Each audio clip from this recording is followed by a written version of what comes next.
ایک دفعہ جماعت جا رہی تھی، ہم باہر نکلے، مولانا یوسف رحمۃ اللہ علیہ عادت تھی اس وقت میں ذرا باہر بھی نکلتے تھے، بس سے نیچے تک وہ درخت جو ہے ایک نیم کا ہوتا تھا وہاں تک چلے جایا کرتے تھے، میں بھی ساتھ چلا گیا۔ حضرت اس بعد راستے میں چلتے چلتے جہاں وہاں تھوڑی دیر کھڑے ہو کے مختصر سی بات بھی کر دیتے تھے، دعا بھی فرما دیتے، روانہ کر دیتے جماعت۔ تو اس وقت میں کسی پوچھنے والے نے پوچھا کہ حضرت جماعت کے ساتھ کیسے رہنا چاہیے؟ حضرت نے فرمایا کہ ایسے رہنا چاہیے جیسے اصحاب کہف کا کتا جماعت اپنے اصحاب کہف کے ساتھ رہ رہا، کہ یہ اصحاب کہف ہیں، میں ان کا کتا ہوں، ان کے ساتھ رہ رہا ہوں، ان کے ساتھ انشاءاللہ میرا کام بھی چل جائے گا۔ بے حیثیت بن کے رہنا،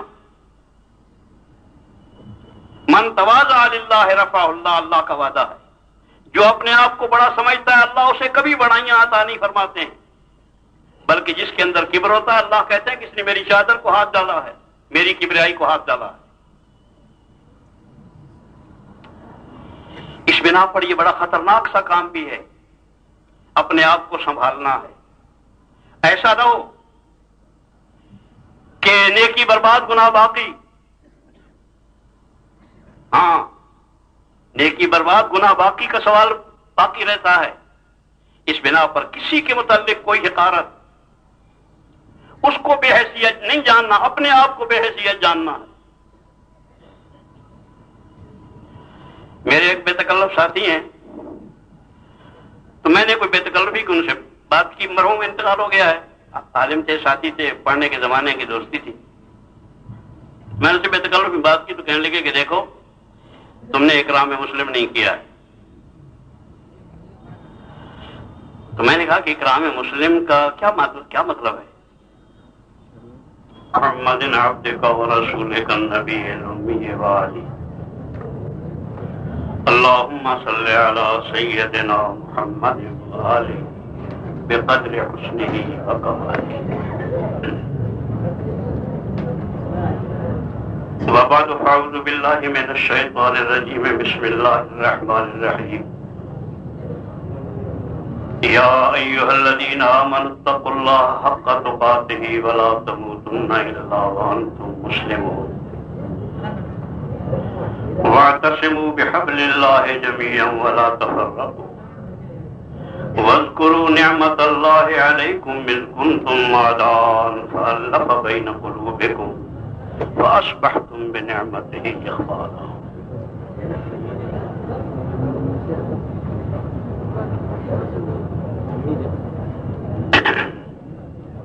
قابل احترام بزرگوں، بھائی اور عزیز،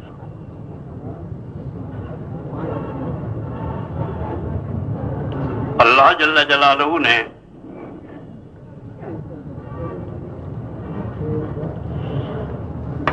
یہ بھی نہیں پڑھنے پر ہے، اللہ جل جلالہ نے ایک ایسے معروف کا حکم دیا ہے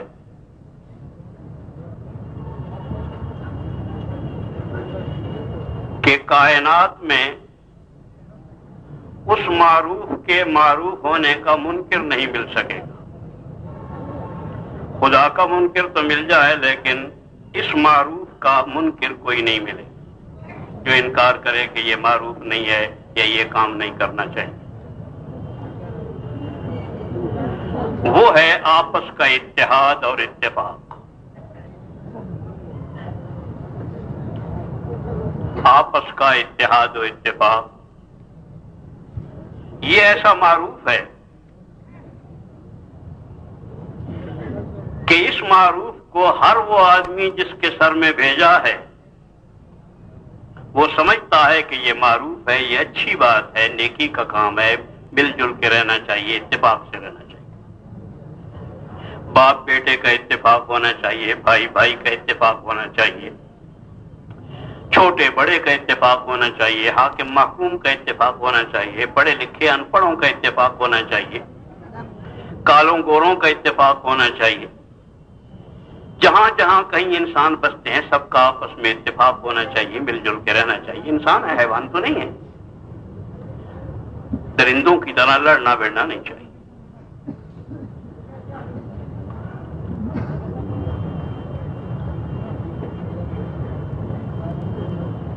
معروف تو یہ اتنا معروف ہے کہ ہر ایک کی خواہش ہے، ہر ایک کی خواہش ہے بالکل اندر کی.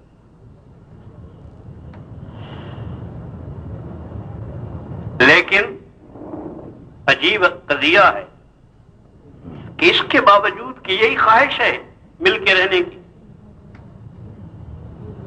لیکن پھر اختلاف اتنا ہے کہ کالا گورے کا دشمن ہے، گورا کالے کا دشمن ہے،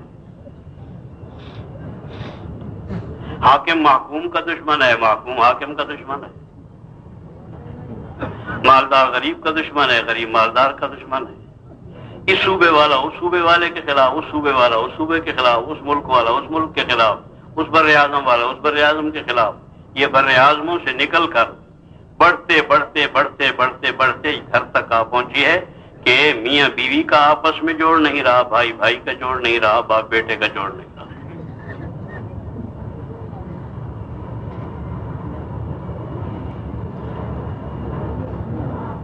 باوجود اس بات کے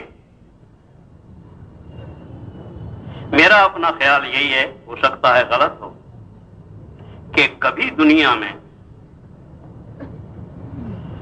اس اتحاد اور اتفاق کے لیے اتنا کبھی نہیں کہا گیا، اتنا کبھی نہیں لکھا گیا، اتنا کبھی نہیں شائع کیا گیا جتنا اس صدی کے اندر اتحاد اتحاد اتفاق اتفاق کو کہا گیا.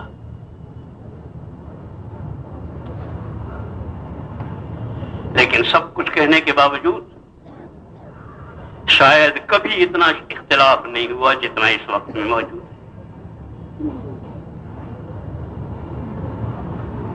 وجہ اس کی یہ ہے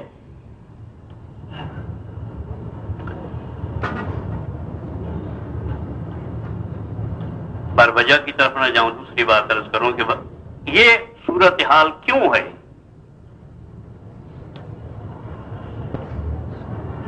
صورتحال یہ اس بنا پر ہے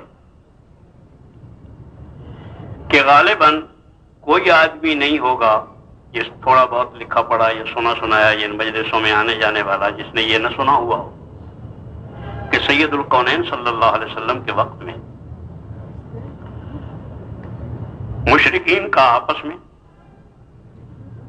مشرکین کا یہود و نصارہ کے ساتھ،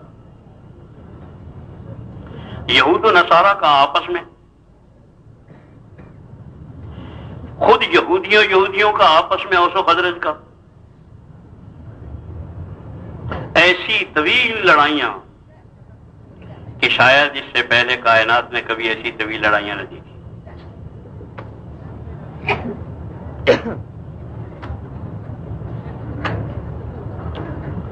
مکے میں بھی یہی مشرکین کی آپس میں، یہود نصارہ کی آپس میں، مشرکین کی یہود کے ساتھ، مشرکین کی نصارہ کے ساتھ، اور مدینے میں بھی ایسا. اور صرف اسی نے بھی جزیرۃ العرب میں، جزیرۃ العرب سے باہر بھی یہی حال. سید الکونین صلی اللہ علیہ وسلم نے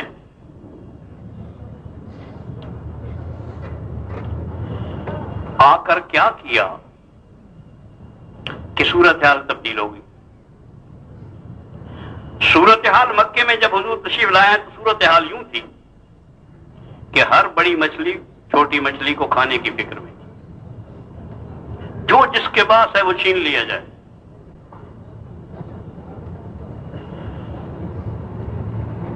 ہر زور آور کمزور کو کھانے کی فکر میں تھا.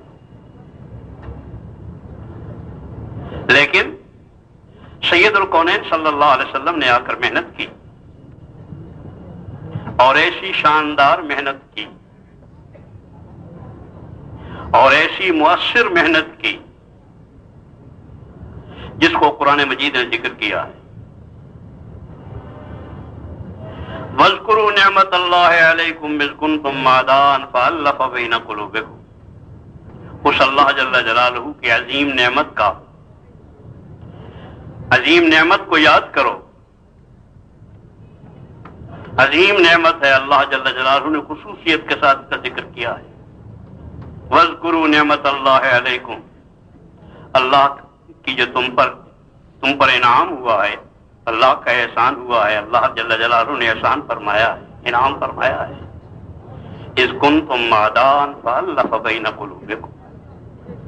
تم آپس میں گھر گھر دشمنیاں تھی، تمہارے قبیلے علاقے دشمنی تھی، دشمن تھے آپس میں.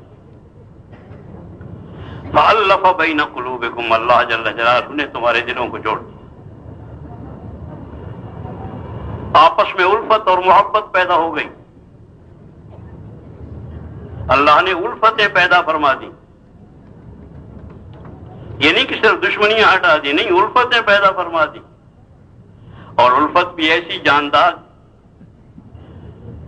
کہ فاصبحتم بنعمتہ اخوانا. ایسے ہو گئے جیسے ایک ماں باپ کی اولاد، بھائی بھائی ہو گئے.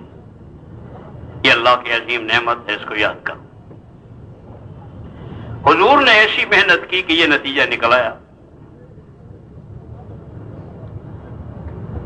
میں پہلے عرض کر چکا ہوں کہ جہاں تک کہنے سننے کا تعلق ہے،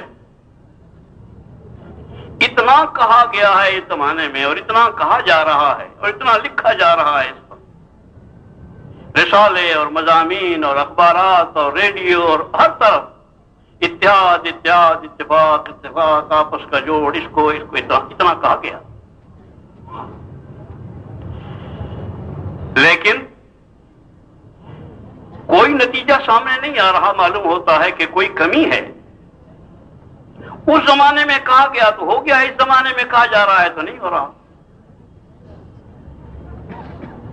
کوئی نسخے میں فرق ہو گیا ہے، ورنہ وہی بیماری، وہی بیمار اور وہی دوا، وہ بالکل غیر مؤثر. ایسا نہیں ہوا کرتا ہے.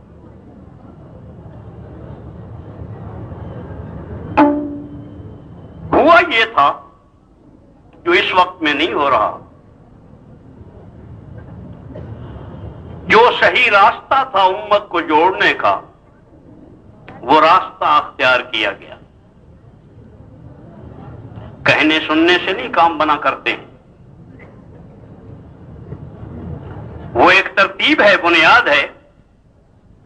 1,24,000 کے قریب پیغمبر، یا ایک روایت کے مطابق 2 لاکھ کے قریب انبیاء علیہ السلام، اور ان کے سردار سید الکونین محمد مصطفیٰ احمد مجتبیٰ صلی اللہ علیہ وسلم کی محنت ہے. اس کا ایک طریقہ کار ہے کامل ترین. اگر بحث مباحثے کے لیے تلاش کرو تو کہیں ملے گا نہیں، اور اگر کرنے کے لیے تلاش کرو تو ہر جگہ ملے گا. اس لیے کہ سید الکونین صلی اللہ علیہ وسلم خاتم الانبیاء ہیں، خاتم الانبیاء ہیں. اور خاتم الانبیاء کی کوئی چیز گم نہیں ہو سکتی. کوئی سنت جو حضور نے کہا ہے، جو حضور صلی اللہ علیہ وسلم نے کیا ہے، جو حضور صلی اللہ علیہ وسلم کے سامنے کیا گیا اور اس پر آپ نے انکار نہیں فرمایا ہے، جو حضور کے سامنے کیا گیا یا کہا گیا اور اس پر حضور نے انکار نہیں فرمایا ہے، وہ سارے کا سارا اس وقت بھی باقی ہے اور قیامت تک بھی باقی رہے گا. اسے کبھی ختم نہیں کیا جا سکتا. خاتم الانبیاء کا معنی یہی ہے کہ ان کی کوئی چیز گم نہیں ہو سکتی. دوسرے انبیاء کا سب کچھ گم ہو سکتا ہے. کتاب بھی گم ہو سکتی ہے، تعلیمات بھی گم ہو سکتی ہیں، سنتیں بھی ان کی گم ہو سکتی ہیں، فرائض بھی گم ہو سکتے ہیں، ان کی اپنی قبریں بھی گم ہو سکتی ہیں، ان کی تاریخ بھی گم ہو سکتی ہے، ان کی معاشرت بھی گم ہو سکتی ہے، لیکن نبی خاتم الانبیاء کی کوئی چیز گم نہیں ہو سکتی. اتنی بات ضرور ہے، کبھی امت سنبھالنے والی شعور کے ساتھ اٹھ کھڑی ہوتی ہے تو بہت سوں کے پاس وہ آ جاتی ہیں. حضور کی سنتیں بھی، فرائض بھی، معاشرت بھی، ایمانیات بھی، عبادات بھی، اخلاق بھی، بلکہ جمیع ما جاء بہ النبی صلی اللہ علیہ وسلم جو پورا دین کا عنوان ہے، تمام کا تمام۔ ایک وقت ایسا تھا کہ ساری امت کے پاس موجود تھی 100% سب کچھ، 100% سب کچھ ہر امتی کے پاس موجود تھا، ہر مرد کے پاس موجود تھا، ہر عورت کے پاس موجود تھا، ہر بچے کے پاس موجود تھا۔ اپنی اپنی محنت کی بات ہے، سنبھالنے کی بات ہے۔ اس وقت میں امت نے شوق سے سنبھالا بھی تھا، اور سید الکونین صلی اللہ علیہ وسلم کی محنت کا انداز بھی یہی تھا، اس لیے کہ نبی کی محنت یا نبی کی تعلیمات یا نبی کے وعظ و ارشاد یا نبی کے امر بالمعروف کا وہ مفہوم نہیں سمجھنا چاہیے جس سطح پر ہم پھر رہے، بلکہ نبی کا معروف، امر بالمعروف اور نہی عن المنکر وہ ساری کچھ عجیب انداز ہیں اس کے، وہ ان کے شایان شان ہیں، جیسے سید الانبیاء امام الانبیاء کے شایان شان ہونے چاہیے، انہی کے شایان شان ہیں۔ مثال کے طور پر ایک بات کو سمجھیں کہ قرآن مجید کی ایک آیت اتری، اقیم الصلاۃ، صرف اتنا ہی، اقیم الصلاۃ کافی مثال سمجھنے کے لیے، نماز کو قائم کرو، یہ الفاظ آ گئے۔ نبی نے ان الفاظ کو اللہ کی طرف سے جو آئے جبریل علیہ السلام کی وساطت سے، ان الفاظ کو سنبھالا۔ سب سے پہلے تلفظ کو سنبھالنا ہے کہ اس کا تلفظ صحیح زبان پہ آ جائے، اس لیے کہ پہلی چیز اس کا ظاہر ہے، تلفظ ہے، اس کا تلفظ صحیح میری زبان پہ آ جائے، اس لیے کہ میں نے سب کی زبانوں پر چڑھانا ہے، صحیح تلفظ ہے۔ اگر صحیح الفاظ آ گئے تو مجھے آ گیا؟ نہیں، بالکل نہیں۔ صحیح تلفظ آ گیا، اب اس کی فکر کہ اس کا معنی اور مفہوم کیا ہے۔ اس کا معنی اور مفہوم صرف وہی ہے جو اللہ کی طرف سے نبی کے دماغ میں ڈالا جاتا ہے، جو اللہ جل جلالہ نبی کو سکھاتے ہیں۔ آیت کا وہ مفہوم نہیں ہوگا جو ہم نے سوچا ہے اپنے علم کے زور سے یا اپنی لغت کے زور سے یا اپنی مطالعے کے زور سے، وہ مفہوم نہیں ہے قرآن کا۔ قرآن کا مفہوم وہ ہے جو حضور صلی اللہ علیہ وسلم کو اللہ نے بتایا ہے، وہ مفہوم کہاں آئے گا؟ وہ مفہوم حضور صلی اللہ علیہ وسلم کے دماغ مبارک میں آئے گا۔ کسی بات کو سمجھنے کی صلاحیت اللہ نے دماغ میں رکھی، اس کی جگہ ہی ہوئی، اس کا تلفظ اپنی جگہ پر آ گیا، اس کا معنی اور مفہوم حضور صلی اللہ علیہ وسلم کے اس جگہ پر آ گیا جو جگہ ہے مفہوم کو رکھنے کی، یہ وہاں آ گیا۔ اب ہے اس کا یقین، اس آیت کا جو یقین ہے کہ نماز کو قائم کرو، یہ اللہ کا حکم ہے، اللہ کا حکم ہے۔ جو سنتا ہے اس کو یقین ہے کہ یہ میرے اللہ کا حکم ہے، میرے ذمے فرض ہے، اس نماز کا قائم کرنا میرے ذمے فرض ہے، میرے اللہ کا حکم ہے۔ ہر قیمت پر میں اپنی جان دے کر بھی اس نماز کو قائم کروں گا، کوئی کام رہ جائے لیکن یہ نہیں رہے گا، سب کچھ چھوڑ کے میں اس کام کو کروں گا، اس لیے کہ یہ میرے اللہ کا حکم ہے۔ باقی جتنے تقاضے ہیں وہ میرے ہوں گے، میرے بچے کے ہوں گے، میری بیوی کے ہوں گے، میری برادری کے ہوں گے، قوم کے ہوں گے، علاقے کے ہوں گے، ملک کے ہوں گے، لیکن یہ تو اللہ کا تقاضا ہے، یہ سب سے مقدم ہے، اسے ہر قیمت پر مجھے قائم رکھنا ہے، یہاں تک کہ اگر دشمن کی فوجیں ملک میں داخل ہو گئیں، دشمن کی فوجیں میرے ملک میں داخل ہو گئیں خدا نخواستہ، اور ہماری ان کی دست بدست جنگ ہو رہی ہے، دست بدست جنگ ہے،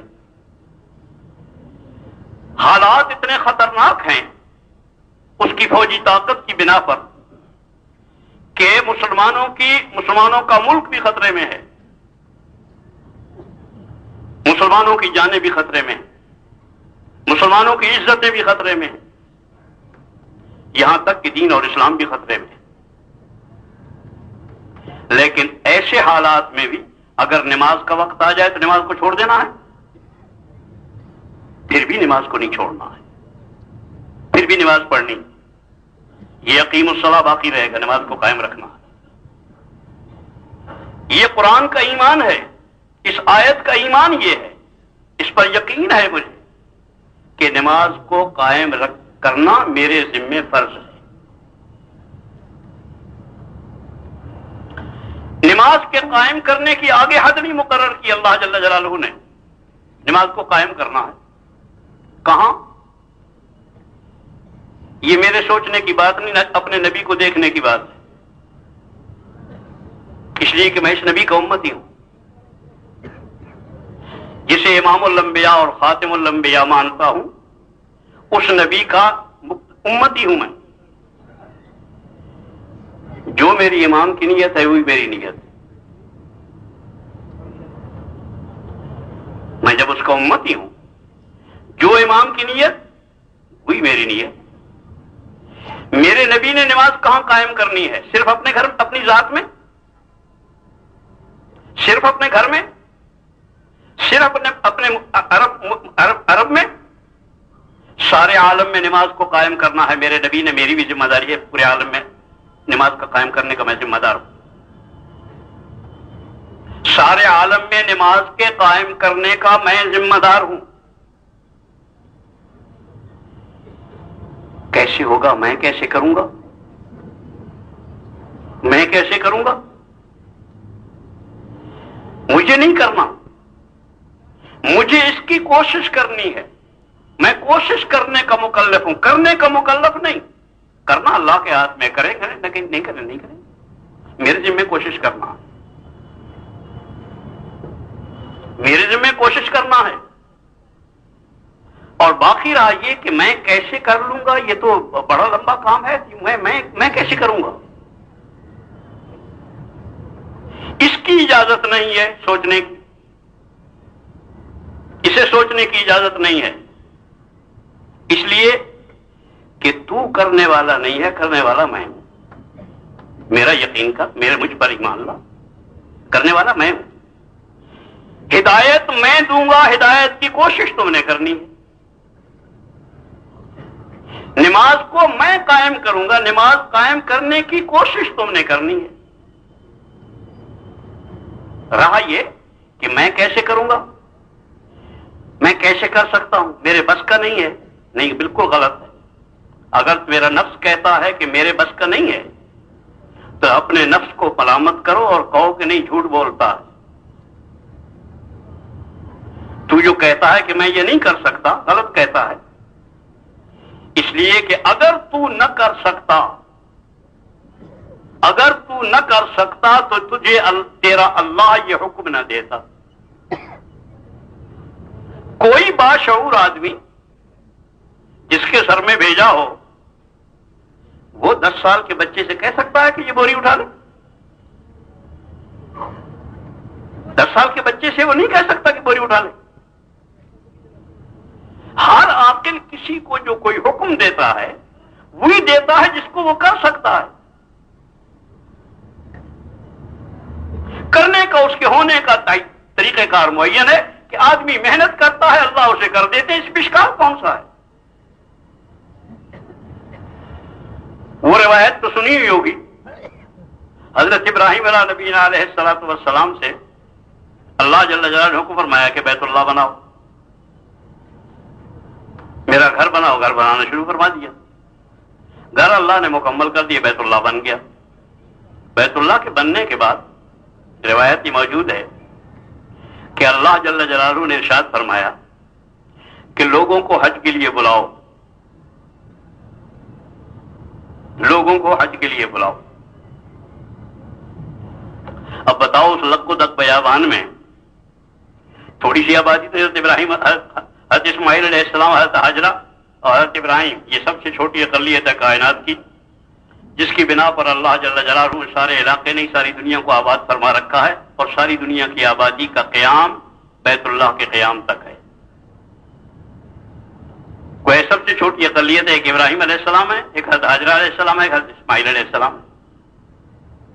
اس چھوٹی سی اقلیت کو اللہ جل جلالہ نے پوری عالم کی آبادی کا سامان بنایا ہے، بے آباد جگہ پر چھوڑنے کی قربانی کی برکت سے۔ اس آبادی میں کہ لوگوں کو حج کے لیے بلاؤ، جب اللہ نے کہا کہ لوگوں کو حج کے لیے بلاؤ، ابراہیم علیہ السلام تو پورا عالم سامنے ہے، تو لوگوں کو حج کے لیے کیسے بلایا جائے؟ میری ایک سیدھی بات ہے نا، اندر تو ہوتا ہی ہے کہ میری آواز کہاں تک جائے گی، اور روایت میں یہی ملتا ہے کہ کہا بھی انہوں نے کہ یا اللہ میری آواز کہاں تک جائے گی، جو اندر تھی وہ باہر بھی کہے کہ میری آواز کہاں تک جائے گی۔ تو اللہ جل جلالہ فرمایا کہ آپ کو آواز پہنچانے کے لیے نہیں، آواز لگانے کے لیے کہا ہے۔ آواز پہنچانے کے لیے آپ کو کس نے کہا؟ یہ آواز پہنچانے کا اپنے ذمہ کیوں لگا لیتے ہو؟ تمہیں آواز لگانے کے لیے کہا گیا، آواز لگاؤ، پہنچانا ہمارا کام۔ جب پہنچانے والا وہ ہو تو آواز لگانے میں کیا اشکال ہے؟ اور آواز لگائی، اور اللہ جل جلالہ نے عالم جو موجود تھے ان تک تو آواز گئی تھی، جو موجود نہیں تھے ہماری ارواح، اور جو اب تک آئی نہیں ہے کائنات میں، ان تمام ارواح تک اللہ جل جلالہ نے اس آواز کو پہنچایا ہے۔ اور لکھا ہے، پڑھا بھی ہوگا حج کی کتابوں میں، کہ ابراہیم علیہ نبینا علیہ الصلوۃ والسلام کی آواز اتنی پیاری تھی اور اتنی اندر سے نکلی ہوئی تھی، اتنی محبوب آواز تھی، اس کا ظاہر بھی اور اس کا باطن بھی، اس کے اندر اتنا مزہ تھا کہ بعض روحوں نے مست ہو کر لبیک لبیک کہا، اور اتنا لبیک لبیک کہا کہ اس کی حد کوئی نہیں، اور جتنی دفعہ کسی نے لبیک کہا ہے اتنی دفعہ اللہ اسے حج اور عمرہ نصیب فرمائے۔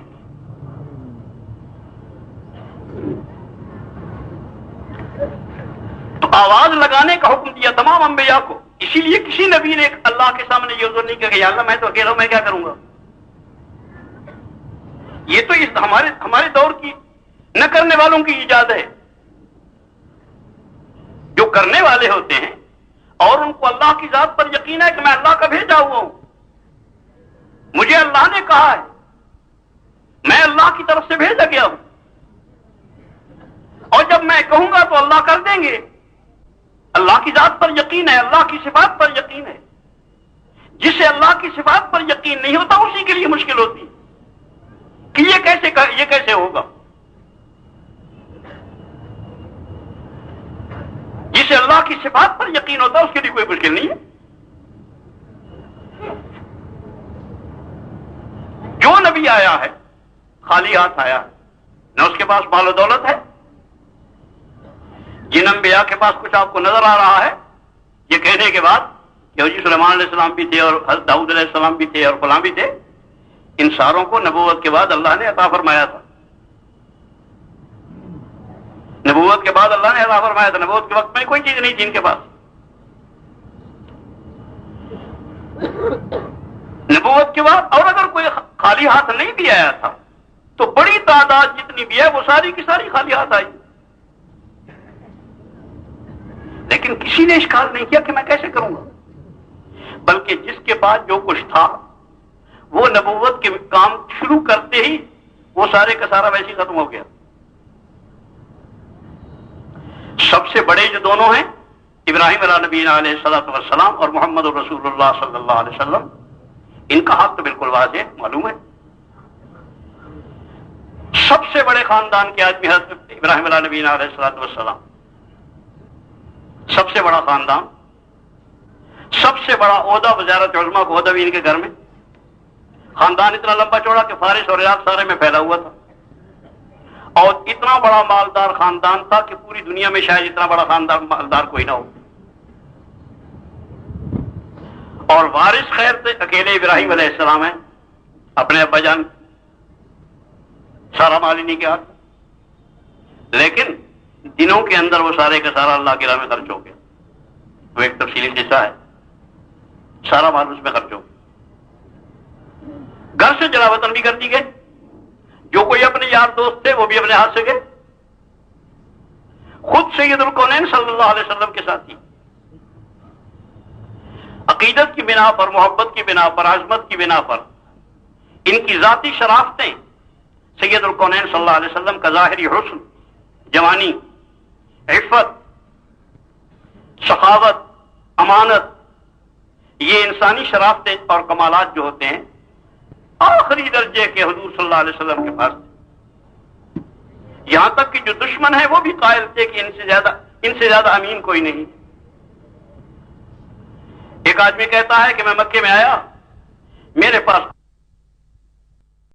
تبلیغی بیانات آفیشیل آن یوٹیوب. قائل تھے کہ ان سے زیادہ امین کوئی نہیں. ایک آدمی کہتا ہے کہ میں مکے میں آیا، میرے پاس کچھ چیز تھی رکھنے کی، امانت. تو میں نے ابو جہل سے پوچھا، ابو جہل مل گیا. میں نے اس سے پوچھا، وہ نہیں جانتا تھا کہ ابو جہل کون اور محمد کون، آپس میں فرق کیا ہے. وہ تو چونکہ بعد میں تعارف ہو گیا اور آگے اسلام میں داخل، خود اس نے بتایا کہ میں نے ابو جہل سے پوچھا کہ یہ امانت ہے، میں مسافر ہوں اور تو سردار معلوم ہوتا ہے مکے کا، کوئی جگہ بتا دے جہاں میں رکھوں اور وہ محفوظ رہے میری امانت. تو انہوں نے کہا کہ صرف ایک ہے، محمد ابن عبداللہ، وہاں چلا. دشمن ہے لیکن امانت کا وہ اعتراف ہو سکے کہ امین ان سے بہتر نہیں. اسی طرح سے جب حجر اسود کا بیت اللہ کی تعمیر کی مشرکین نے، تو حجر اسود کے رکھنے کے معاملے میں عربوں کا آپس میں اختلاف ہو گیا. ایک نے کہا کہ ہم زیادہ حقدار ہیں، دوسرے نے کہا ہم زیادہ حقدار ہیں، تیسرے نے کہا ہم حقدار زیادہ ہیں. جس وقت اس طرح کا موقع بن جائے نا، بڑی خطرناک موقع ہوتا ہے، اور ہم تم سب کے لیے یہ عبرت کا سامان ہے.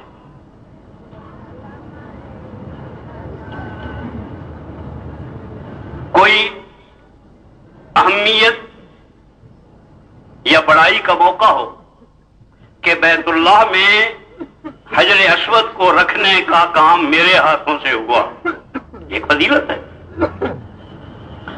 بھائی یہ فضیلت کی جب بات آتی ہے تو پھر قوموں کو، افراد کو اپنے فضائل یاد آتے ہیں، اپنے فضائل. اور یہ ایسی خطرناک بیماری ہے اپنے فضائل یاد آنا. میں اس سے بہتر ہوں، اپنی بڑائی اور اپنے فضائل یاد آئے، آپس میں اختلاف ہو گیا، بڑھ گیا اختلاف. لیکن اللہ نے فضل فرمایا. کسی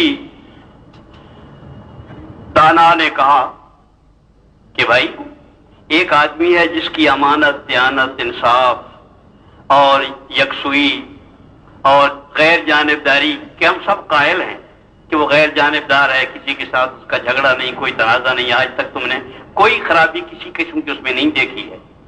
وہ پاکیزہ سا آدمی ہے، ان کو بلا لو، وہ جو فیصلہ کر دیں وہ اس کے مطابق کر لو. اللہ کا شکر ہے مان گئے. حضور صلی اللہ علیہ وسلم کو بلا لیا گیا. حضور آئے، نے کہا بھی کیا قصہ؟ انہوں نے کہا کہ بھائی جھگڑا یہ ہے کہ ہم رکھیں گے، وہ کہتے ہیں ہم رکھیں گے، وہ کہتے ہیں ہم رکھیں گے. کھچاؤ پیدا ہو گیا ہے. انہوں نے کہا کہ بہت اچھا، ایک بڑی ساری چادر لاؤ. چادر بچھائی اور چادر میں حضور نے اٹھا کے حجر اسود کو اس چادر کے اندر رکھ دی اور فرمایا کہ اب سارے اس چادر کو چاروں طرف سے پکڑ لو، اپنے ہاتھ سے ڈالو ایک ایک نمائندہ، سارے ہی اٹھا کے ساتھ لے چلو. اور پھر حضور نے ہاتھ لگا کے اندر رکھ دی. سب کی بات پوری ہو. یہ فضائل کی بات درمیان میں آ گئی ہے، یہ خود کہنے کا قضیہ ہے، یہ آپس کے جوڑ کی بات کہہ رہا ہوں، اور سب سے زیادہ توڑ کا سامان یہ ہوتا ہے جب آدمی کو اپنے فضائل یاد آتے ہیں۔ اس امت کا کبھی جوڑ نہیں ہوتا، اس قوم کا کبھی جوڑ نہیں ہوتا، ان افراد کا کبھی جوڑ نہیں ہوتا، ان جماعتوں کا کبھی آپس میں جوڑ نہیں ہوتا ہے جن کو اپنے فضائل یاد ہو۔ جوڑ ان کا ہوتا ہے جن کو دوسروں کے فضائل یاد ہو، دوسروں کے فضائل یاد ہو، اس میں یہ کمال ہے، اس میں یہ کمال ہے، اس میں یہ کمال ہے، اس میں یہ فضیلت ہے، اس میں یہ خوبی ہے، اس میں یہ خوبی، اس میں یہ خوبی، میرے اندر یہ خرابی ہے، میرے اندر یہ خرابی ہے، میرے اندر یہ خرابی ہے۔ اگر اپنے فضائل یاد رکھو گے کبھی جوڑ نہیں ہوگا، اور دوسروں کے فضائل یاد رکھو گے جوڑ ہی جوڑ ہوگا انشاءاللہ۔ اور یہ میں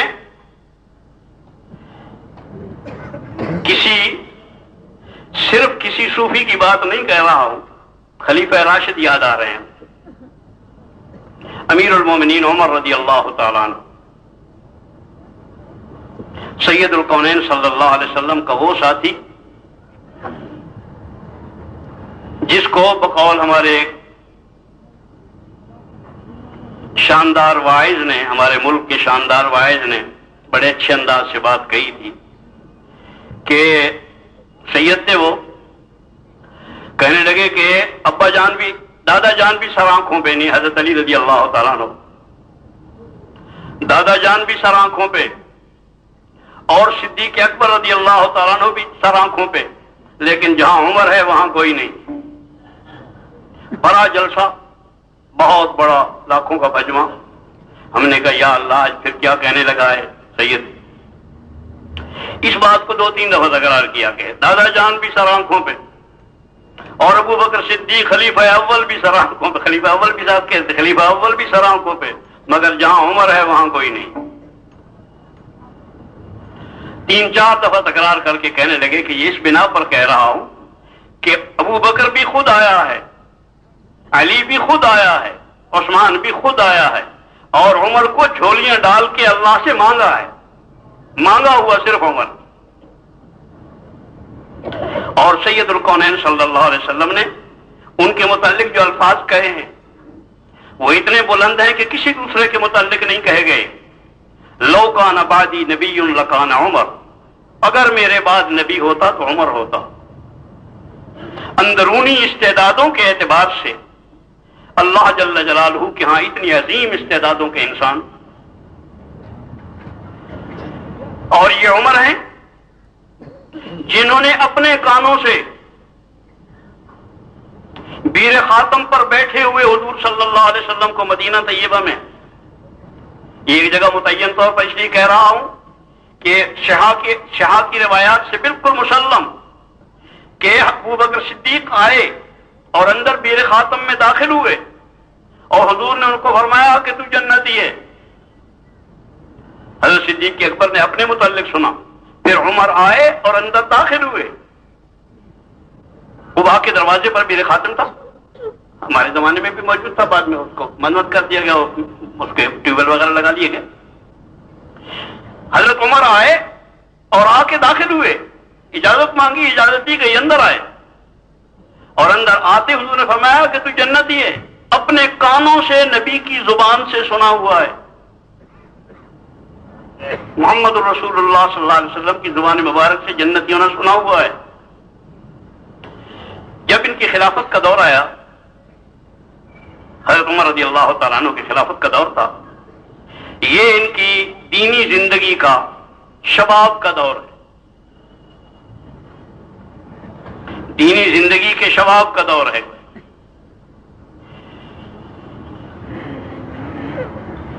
اور اسی خلافت راشدہ کے اندر یہ شباب ہے جو دینی زندگی کا، اسی درمیان میں ایک دن حضرت حذیفہ کو، جو سید الکونین صلی اللہ علیہ وسلم کے رازدار تھے، حذیفہ کو بلایا۔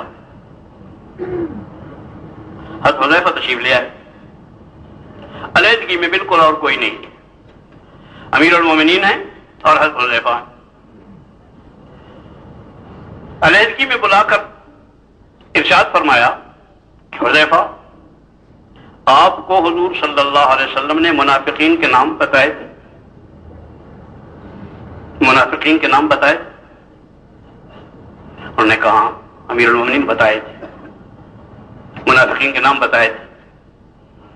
پھر پوچھا کہ آپ کو حضور نے منع بھی کیا تھا کہ منافقین کے نام کسی کو مت بتانا؟ انہوں نے کہا ہاں امیر المومنین منع بھی کیا کہ منافقین کے نام نہیں بتانے۔ انہوں نے کہا چونکہ مجھے میرے علم میں ہے کہ آپ کو منع کیا گیا، اس بنا پر میں آپ سے منافقین کے نام نہیں پوچھتا۔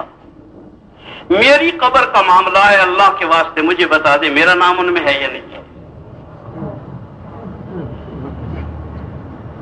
میرا نام ان میں ہے یا نہیں ہے۔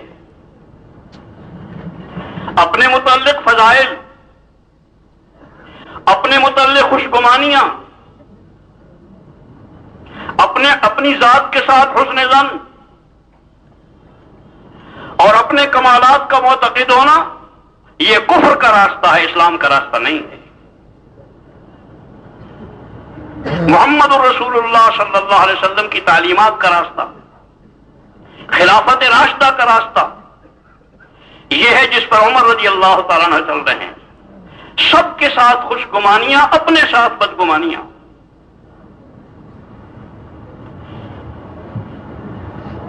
میں کہیں ایسا نہ نکلوں، میں کہیں ایسا نہ نکلوں، میں کہیں ایسا نہ نکلوں، اپنے ساتھ اچھا گمان رکھنا۔ یہ آدمی کو وہاں لے جاتا ہے جہاں سب سے پہلا گیا ہے۔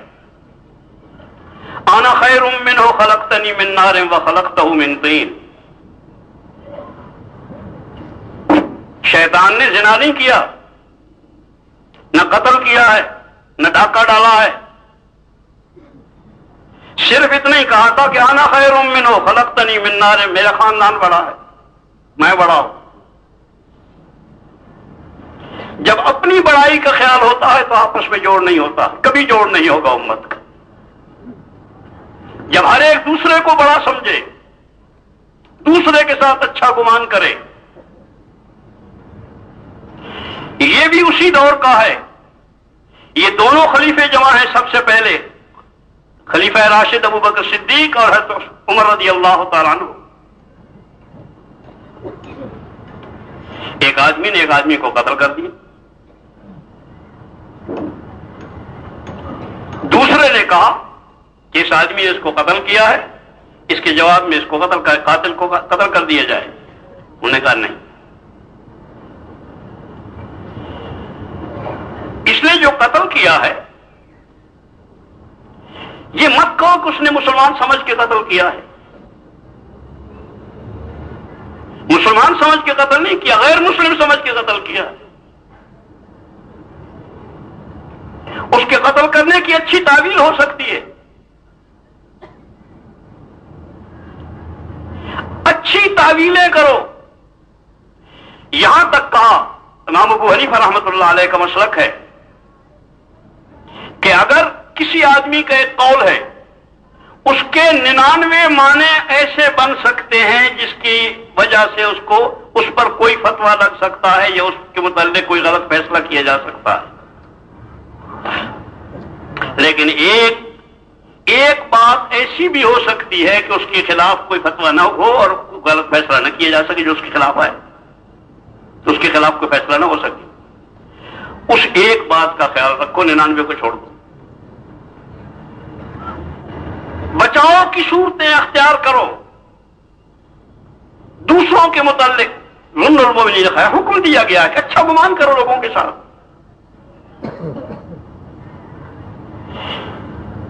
منع کیا کہ کھود کرید مت کرو، تجسس حرام ہے، کبائر میں سے ہے، کھود کرید مت کرو۔ آج جس طرح آدمی کا کوئی حصہ کھودنے کریدنے کے قابل نہیں ہے، بلکہ دیکھنے کے قابل بھی نہیں ہے سوائے اتنے سے چہرے کے، باقی نہ دیکھنے کا ہے، صرف اتنا سے دیکھنے کا ہے، اور یہ بھی کریدنے کا نہیں ہے، جہاں سے کریدو غلاظت ہی نکلے گی،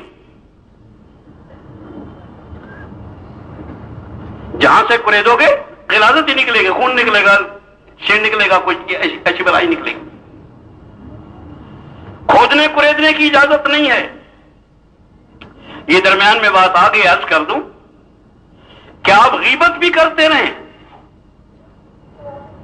اور چاہتے ہیں کہ جوڑ بھی ہو جائے، یعنی اس کی بوٹیاں بھی نوچ کے کھا رہے ہیں.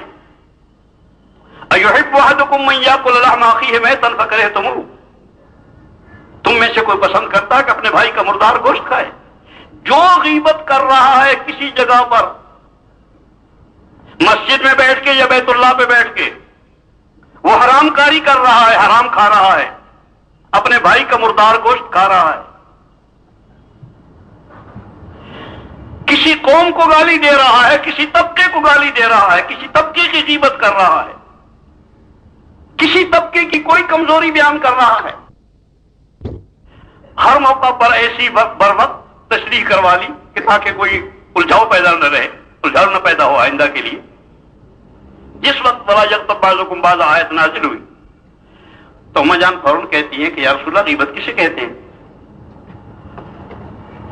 اس کی عدم موجودگی میں اس کی کمزوری کا ذکر کرنا کسی.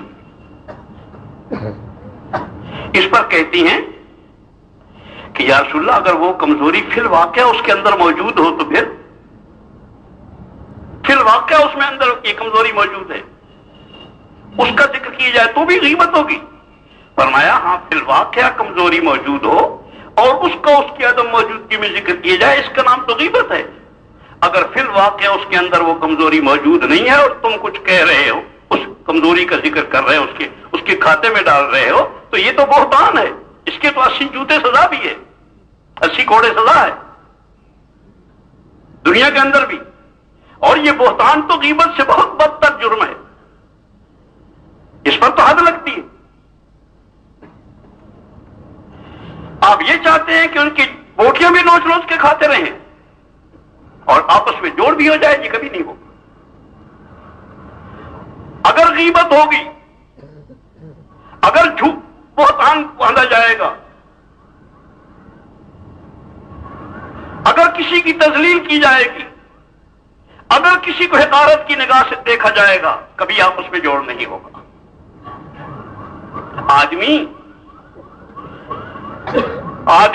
آدمی کے متعلق بڑا نازک معاملہ ہے اللہ کا. اللہ سے ڈرو، اور خاص طور پر اپنے آپ کو کہہ رہا ہوں اور اپنے طبقے سے کہہ رہا ہوں، ہم اس میں سب سے زیادہ مبتلا ہیں.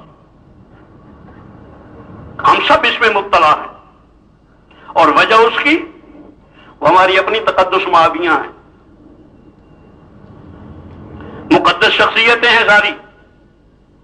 اس لیے وہ اپنے فضائل یاد رہتے ہیں، اپنے کمالات ہی، اپنے کمالات کے چکر میں رہتے ہیں.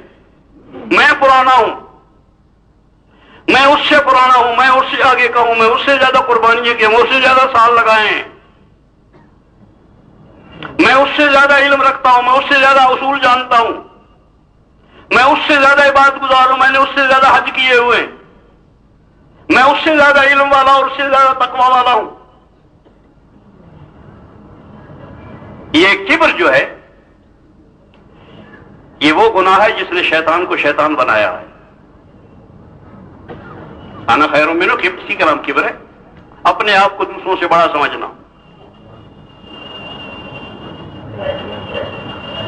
اپنے آپ کو بڑا سمجھنا، دوسروں کو حقیر سمجھنا، چھوٹا سمجھنا، بے حیثیت سمجھنا.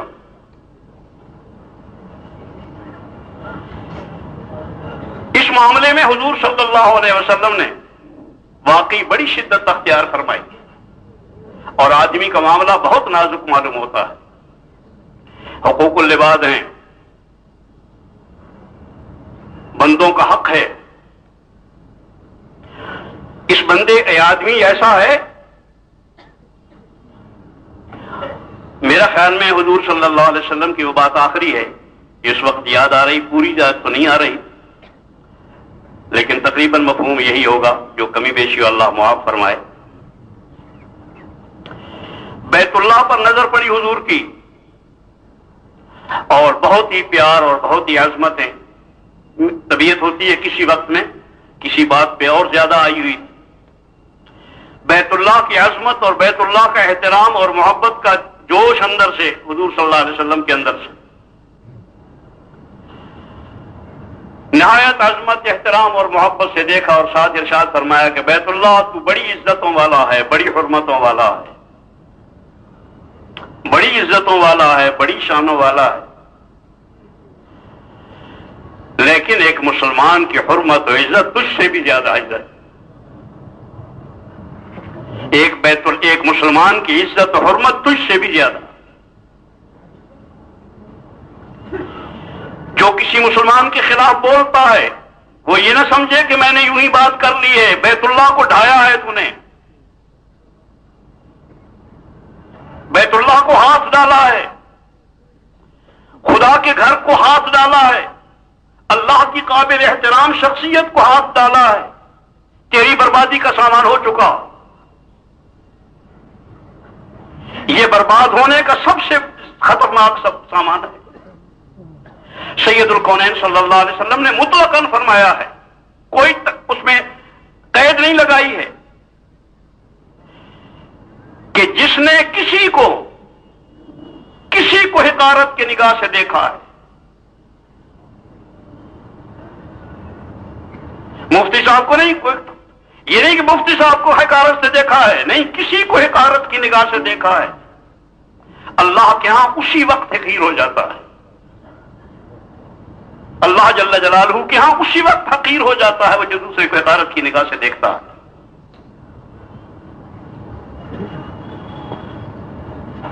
اور میرے آپ کے کسی کو حقیر جاننے سے کوئی حقیر نہیں بنتا ہے، وہ حقیر نہیں بنتا جس کو ہم نے حقارت کی نگاہ سے دیکھا ہے، دیکھنے والا حقیر ہو گیا، میں حقیر ہو گیا جس نے حقارت کی نگاہ سے کسی کو دیکھا ہے، یہ حقیر ہو گیا اللہ کے ہاں، اللہ کے ہاں اس کی کوئی قیمت باقی نہیں رہی۔ اس بنا پر آدمی کا معاملہ بہت بہت خطرناک ہے۔ حضور صلی اللہ علیہ وسلم ازواج مطہرات میں بیٹھے ہوئے گھر میں، ہماری اماں جان ازواج مطہرات میں سے ایک کی زبان سے نکلا، وہ بھی اماں جان ہے، دوسری اماں جان کے متعلق کوئی ذکر آیا حضور کے سامنے، دوسری بیوی کا ذکر آیا، ان کی زبان سے نکلا کہ اس کا قد چھوٹا ہے، اور بالکل واقعہ ہے کہ قد چھوٹا تھا۔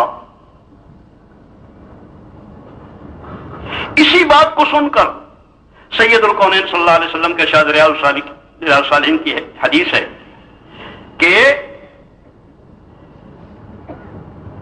تو نے ایسی بات کہی، ایسی کڑوی بات کہی ہے، اس کے متعلق صرف اتنا کہنا کہ اس کا قد چھوٹا ہے، واقعتاً چھوٹا ہے، لیکن اس کی عدم موجودگی میں ایک کمی کا ذکر آ گیا نا، اسی کا نام غیبت۔ اس کو حضور کہتے ہیں ایسی کمی بھی نہیں کہ کوئی عیب لگ رہا ہو، لیکن ایک کمی ہے، اس کا ذکر ہوا اتنی سی بات، اس پر فرمایا کہ ایسی کڑوی بات کہی ہے کہ اگر دریا میں ڈال دیا سارا دریا کڑوا ہو جائے، اتنی بھی برداشت نہیں۔ یہ زبان جو ہے یہ سانپ ہے، سانپ ہے، اور خطرناک سانپ ہے، ایسا ڈستا ہے کہ آدمی کہیں کا نہیں رہتا۔ سید الکونین صلی اللہ علیہ وسلم کے ارشاد ہے کہ آدمی اچھے کام کرتے کرتے بالکل جنت کے کنارے جا پہنچتا ہے، ایسا بس پہنچا ہوا درمیان میں موت ہے، زندہ داخل ہو نہیں سکتا جنت میں، جنت میں جانے میں رکاوٹ کوئی نہیں ہے سوائے مرنے کے، بالکل منزل پر پہنچا ہوا تیار ہے، یہ جنت میں جانے کو تیار ہے اور جنت اس کے لیے تیار ہے۔ اسی حال میں زبان سے ایسی جملہ، ایسی کوئی بات کہہ دیتا ہے کہ سیدھا جہنم میں پہنچ جاتا ہے، ایک ہی بات سے جہنم میں پہنچ گیا۔ یہ سب سے بڑا بربادی کا سامان ہے، اس سے زہریلا سانپ کائنات میں نہیں ہے، اس سے زیادہ موذی چیز اللہ نے پیدا نہیں کی ہے، اس لیے زبانوں کو سنبھال کر۔ اور دوسری بات جو عرض کر رہا ہوں اسی کے ساتھ، یہ بڑائی والی، کبر والی، دیکھو اس میں کوئی شبہ نہیں، مال و دولت کی وجہ سے بھی کبر ہوتا ہے، عہدے کی وجہ سے بھی کبر ہوتا ہے، اسی طرح سے کوئی اور منصب ہوتے ہیں، ان کی بھی وجہ سے بھی آدمی کو ہوتی ہے، بڑا کبر پیدا ہوتا ہے آدمی. یہ ساری چیزیں کبر پیدا کرتی ہیں. لیکن میرا خیال یہ ہے کہ دین اور دین کا علم، کبھی سنا تو ہوگا ضرور، مجھے تو یاد ہے بچپن میں ایک دفعہ دیوار پہ لکھا ہوا دیکھا تھا کہ علم بڑی دولت ہے، تو اب تک یاد ہے. اور جب دیکھا تھا کہ علم بڑی دولت ہے تو خیال آیا تھا کہ بھئی یہ دولت آسان حاصل کرنا بہت آسان ہے. اور بڑی دولت جسی کو لکھا کہ بڑی دولت ہے، بڑی دولت ہوگی نہیں، غلط نہیں لکھا. اور میرا خیال اب بھی یہ ہے کہ علم بڑی دولت ہے، اور اس میں کوئی شبہ نہیں کہ علم بڑی دولت ہے. لیکن دوستو اس میں کوئی شبہ نہیں، علم اور علم جو ہے دین کا، یہی سب سے بڑی دولت ہے. جہاں تک دوسرے علوم کا تعلق ہے تو بے شک وہ علم ہے. وہ ہمارے ایک چانسلر تھے، انہوں نے ایک دفعہ کہا تو کہنے لگے کہ مجھ صاحب آپ ہمارے علم جو ہے یہ سائنس وغیرہ کا، اس کو آپ علم تو مانتے ہیں نا؟ میں نے کہا یار علم تو مانتا ہوں، اس میں کوئی شبہ نہیں، علم ہے. علم کیسے نہ مانوں؟ علم مانتا ہوں. تو کہنے لگے کہ پھر ہمارے ہاں جو ہے وہ ایک جگہ پر مجھے لے جانا چاہتے تھے کہ وہاں مقالے وقالے ہوں گے اسی سائنس پر، تو تم بھی اس میں آؤ. تو کہنے لگے جب علم ہے تو علمی مقالے ہوں گے، آپ کو آنا چاہیے اس میں. تو میں نے کہا یار علم تو مانتا ہوں، مگر زرانہ قسم کا علم ہے یہ تمہارا جتنا بھی، مردانہ قسم کا علم نہیں ہے. تو اس پر ہنسنے لگے، کہنے لگے سر یہ نئی تقسیم آج پہلی دفعہ سنی ہے، یہ زرانہ کیسے ہو گیا؟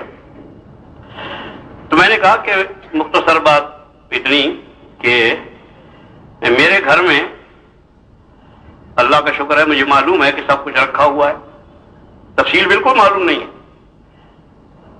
ہلدی بھی رکھی ہے، مرچیں بھی رکھی ہیں، نمک بھی رکھا ہے، دال بھی رکھی ہے، گوشت بھی رکھا ہے، گھی بھی رکھا ہے، سب چیزیں رکھی ہوئی ہیں. سالن پکانے کی ساری چیزیں بھی رکھی ہیں، حلوہ پکانے کی چیزیں بھی رکھی ہیں، کیک بنانے کی چیزیں بھی رکھی ہیں، جو گھر کے اندر ضروریات ہیں پڑی رہتی ہیں مہمانوں کے لیے، اپنے لیے. تو میں نے کہا کہ وہ دال کہاں رکھی ہے یہ مجھے معلوم نہیں، یہ تو معلوم ہے بل اجمال کیا ہے رکھی، لیکن کہاں رکھی ہے یہ میری بیوی کو معلوم ہے. گھی کہاں رکھا یہ بھی اسی کو معلوم، مرچیں کہاں رکھی ہیں یہ بھی اسی کو معلوم ہے، نمک کہاں رکھا یہ بھی اسی کو معلوم، سب چیزوں کے رکھی کہاں ہے یہ بھی اسی کو معلوم ہے. دال پکاتے وقت نمک کتنا ڈالنا ہے، مرچیں کتنی ڈالنی ہے، گھی کتنا ڈالنا ہے، دال کتنی ڈالنی ہے، یہ بھی سارا اسی کو معلوم ہے، مجھے معلوم نہیں. اور پھر یہ ساری چیزیں صحیح ڈال کے، یہ دال پک گئی، یہ گوشت پک گیا، یہ قیمہ پک گیا، یہ قورمہ پک گیا، یہ پلاؤ پک گیا، یہ زردہ پک گیا، جو کچھ تیار ہوتا ہے وہ ہمارے سامنے تو کھانے کو آ جاتا ہے. تو اس سے پہلے والا یہ علم تو بے شک علم ہے بھائی، اس کے بغیر گزارے نہیں ہوتا، زندہ رہنا ہی مشکل ہے. بڑا شاندار علم ہے، لیکن ہے زنانہ قسم کا. میرا خیال میں تیری بھی زنانی کو علم ہے جی، میرے بھائی خان سامان نہیں، میرے بھی واقعی بیوی کو معلوم ہے. تو میں نے کہا ساری سائنس کا خلاصہ اتنا ہی ہے بھائی، چاول کہاں پیدا ہو سکتے ہیں، گندم کہاں پیدا ہو سکتی ہے، پیٹرول کہاں سے نکل سکتا ہے، لوہا کہاں سے نکلتا ہے، لوہا کہاں سے نکل سکے گا، تانبا کہاں سے نکلے گا، فلاں چیز کہاں سے نکلے گی، پھر اس کو آپس میں جوڑا کیسے جائے گا، کس مقدار سے، کیسے، اور اس سے فلاں چیز بن جائے گی، اس سے فلاں چیز بن جائے گی. سائنس سارا خلاصہ تو اتنا ہی ہے نا. تو اتنا زنانہ قسم کا جو گھر کا علم ہے، اسی قسم کا تمہارا سارا علم ہے. باقی مردانہ قسم کا جو علم ہے وہ ہے جو انبیاء علیہ السلام کے ساتھ آتا ہے. وہ جنت کا علم ہے، جہنم کا علم ہے، اور موت کے بعد کا علم ہے، قبر کا علم ہے، وہ عبداللہ آباد کا علم ہے، وہ مردانہ علم ہے. تو میں یاد کر رہا ہوں کہ اس علم کی وجہ سے ہم اسی علم میں مبتلا ہیں. اسی علم کی بات کر رہا ہوں کہ فخر نہ پیدا ہو. لکھا ہے دین کا علم حاصل کرنا بے شک دین کا کام ہے، دین کا علم حاصل کرنا بے شک دین کا کام ہے. لیکن دین کا علم حاصل کرنے پر اگر آدمی کے اندر فخر پیدا ہو، کبر پیدا ہو، تو یہ بربادی کا سامان بھی طے شدہ. کسے باشا مارا جائے. لکھا ہے کہ کوئی بھی عمل کیا جائے، حج کرے، جہاد کرے، بڑے بڑے عمل ہے یہ. حج کرے، جہاد کرے. جہاد اسلام کا سب سے بڑا عمل جہاد ہے. اسلام میں جہاد سے بڑا کوئی، شہادت سے بڑا کوئی عمل نہیں، سب سے بڑا عمل شہادت ہے۔ اس بنا پر عمل تو کیا، بڑا عمل کیا یا چھوٹا عمل کیا، نماز پڑھی، روزہ رکھا، حج کیا، زکات دیا، تبلیغ کی، کوئی کام بھی کیا، اچھا عمل کیا، اور اس اچھے عمل کی وجہ سے اگر اندر کبر پیدا ہوا، بڑائی پیدا ہوئی، تو سمجھو کہ یہ عمل اللہ کے یہاں قبول نہیں ہوا ہے، نشانی ہے۔ اگر بڑائی پیدا ہو تو نشانی ہے کہ اللہ کے عمل قبول نہیں ہوا ہے۔ اگر یہ اللہ کو قبول ہوتا تو اس کے اندر تواضع پیدا ہوتی۔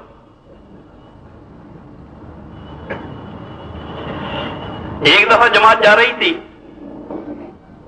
ہم باہر نکلے، مولانا یوسف رحمۃ اللہ علیہ عادت تھی اس وقت میں ذرا باہر بھی نکلتے تھے، بس سے نیچے تک وہ درخت جو ہے نیم کا ہوتا تھا وہاں تک چلے جایا کرتے تھے، میں بھی ساتھ چلا گیا۔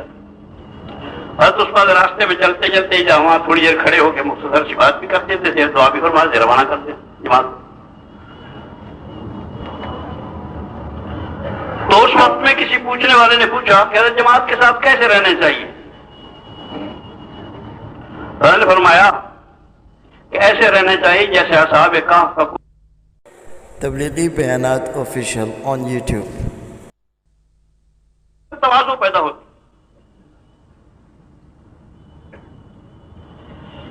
ایک دفعہ جماعت جا رہی تھی، ہم باہر نکلے، مولانا یوسف رحمۃ اللہ علیہ عادت تھی اس وقت میں ذرا باہر بھی نکلتے تھے، بس سے نیچے تک وہ درخت جو ہے نیم کا ہوتا تھا وہاں تک چلے جایا کرتے تھے، میں بھی ساتھ چلا گیا۔ بس اس بعد راستے میں چلتے چلتے جہاں وہاں تھوڑی دیر کھڑے ہو کے مختصر سی بات بھی کرتے تھے، دعا بھی فرما دے، روانہ کرتے جماعت۔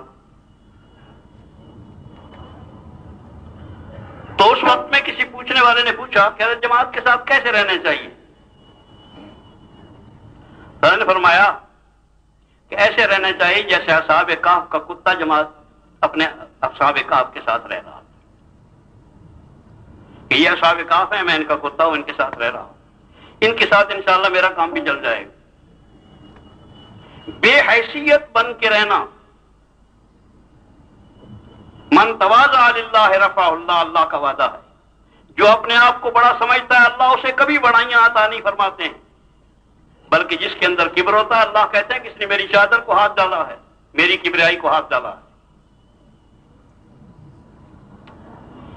اس بنا پر یہ بڑا خطرناک سا کام بھی ہے، اپنے آپ کو سنبھالنا ہے۔ ایسا نہ ہو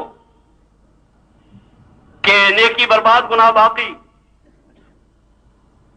ہاں نیکی برباد گناہ باقی کا سوال باقی رہتا ہے۔ اس بنا پر کسی کے متعلق کوئی حقارت، اس کو بے حیثیت نہیں جاننا، اپنے آپ کو بے حیثیت جاننا ہے۔ میرے ایک بے تکلف ساتھی ہیں، تو میں نے کوئی بے تکلفی کی ان سے بات کی، مرحوم انتقال ہو گیا ہے، عالم تھے، ساتھی تھے، پڑھنے کے زمانے کی دوستی تھی۔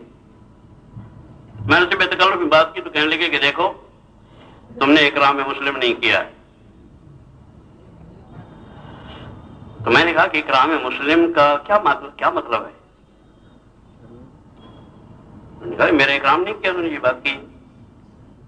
تو میں نے کہا اکرام مسلم کمانا اکرام کروانا تو نہیں ہے، اکرام کرنا ہے۔ اکرام کروانا کہاں سے سیکھ لیا آپ نے کہ اکرام مسلم کو مانا اکرام کروانا ہے؟ اپنا اکرام کروانا ہے۔ اکرام میں مسلم کو مانا جائے کہ ہر آدمی کا اکرام کرو،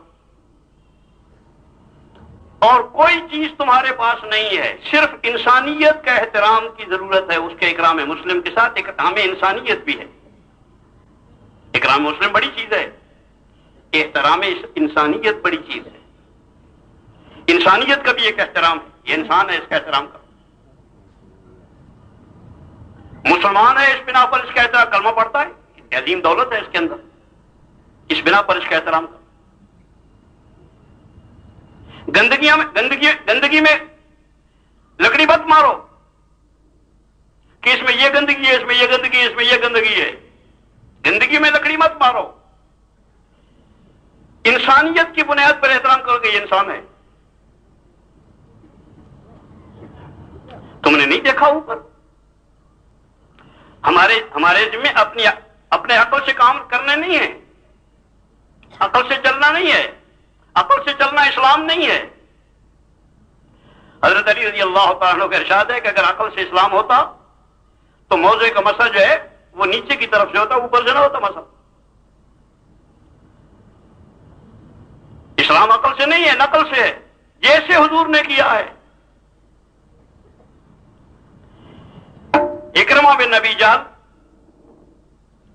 لمبا قصہ ہے، ان کی بیوی پکڑ دکڑ کے لے گئی وہاں مدینہ طیبہ، نہیں جانے کو تیار تھا، اور صاحب کہتا تھا کہ میرے جرائم میرے باپ کے جرائم، اس لیے کہ باپ کے جرائم بیٹے کے ذمہ ہوتے، قرآن دستور چلا آ رہا تھا مشرکین کا۔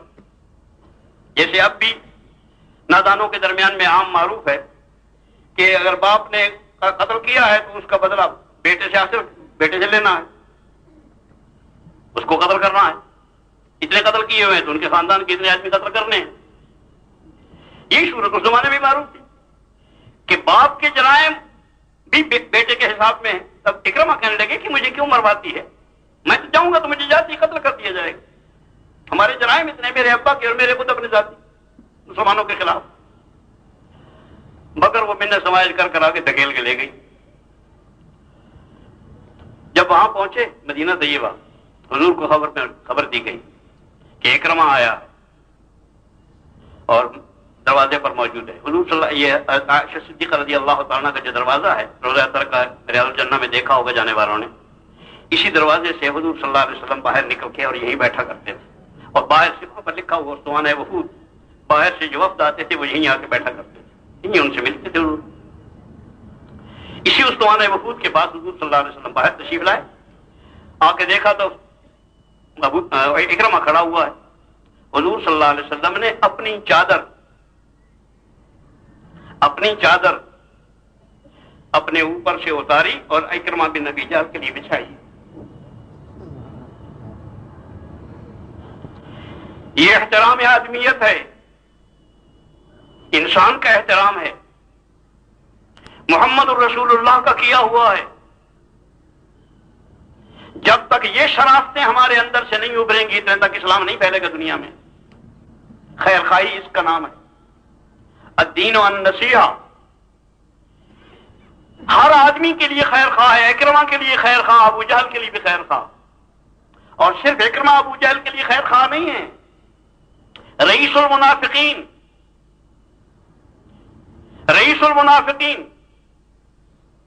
کیا کیا حضور نے؟ حضور کے ساتھ اس نے کیا کیا؟ ساری زندگی مدینے کی خلاف کرتا رہا،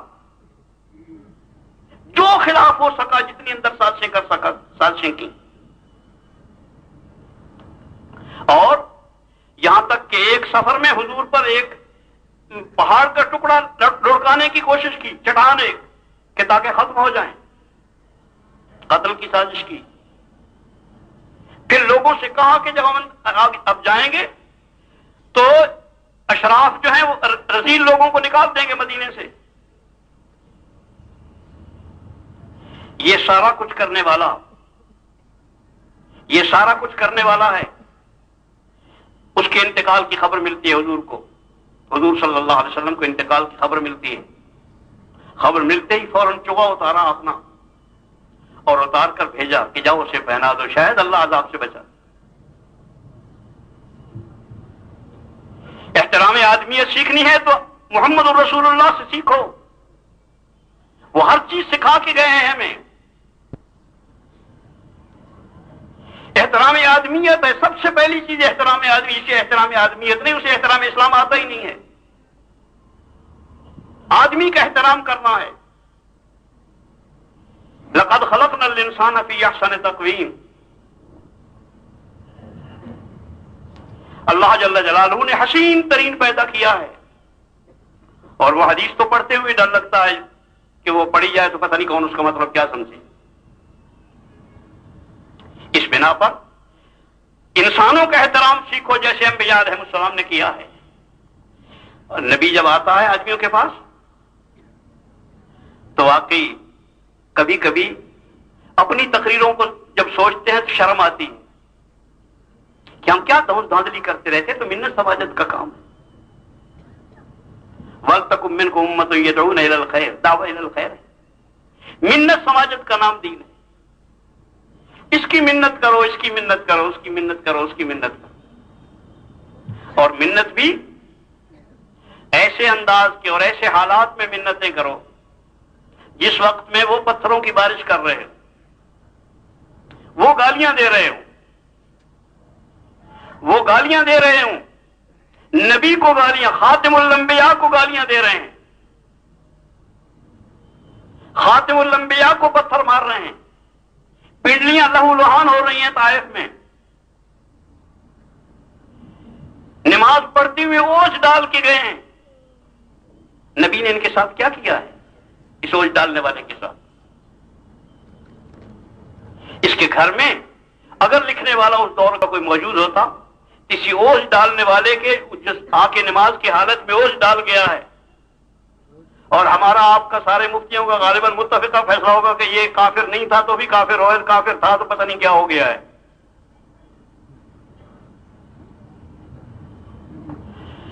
دس دفعہ وقت کا واجب القتل ہے، جو 50 دفعہ کا واجب القتل ہے. اسی فوج ڈالنے والے اور اسی گالیاں دینے والے اور اسے گلے میں چادر ڈالنے والوں کے دروازوں پر حضور صلی اللہ علیہ وسلم ایک مرتبہ نہیں، اگر کوئی لکھنے والا ہوتا، اس زمانے میں لکھنے کا دور نہیں تھا تاریخ کو، اگر لکھنے والے ہوتے تو حضور ابو جہل کے دروازے پر 20 دفعہ نظر آتے، 50 دفعہ نظر آتے.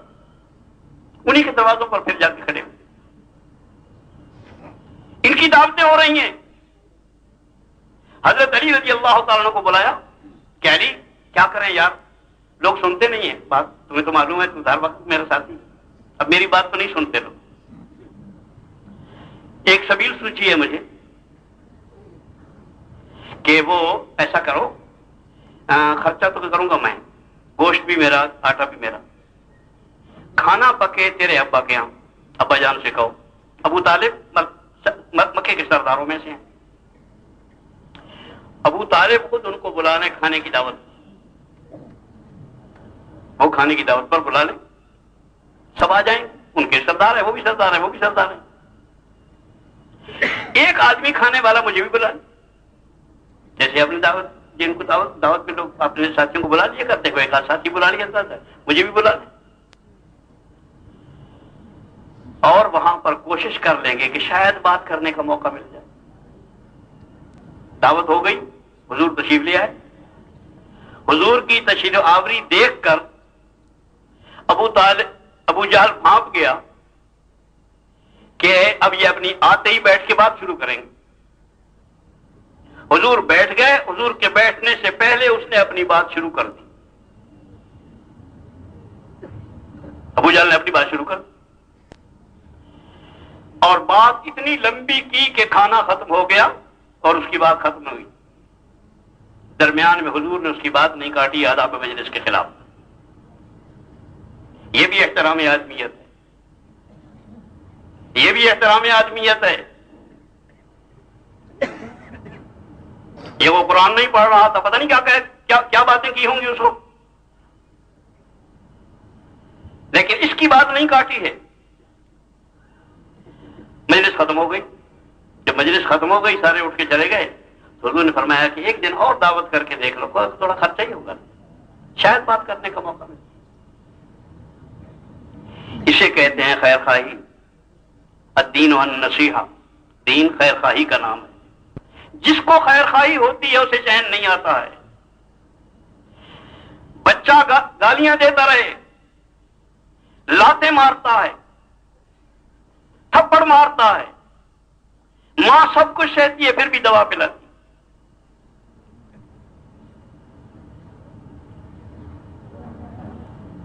جتنی بدتمیزیں جی چاہے کر لے، ماں ناراض ہی نہیں ہوتی. ماں کی شفقت کا نام خیر خواہی ہے. ماں کی شفقت کا اس لیے کہہ رہا ہوں کہ باپ تو کبھی تھپڑ بھی مار لیتا ہے، صرف ماں کی.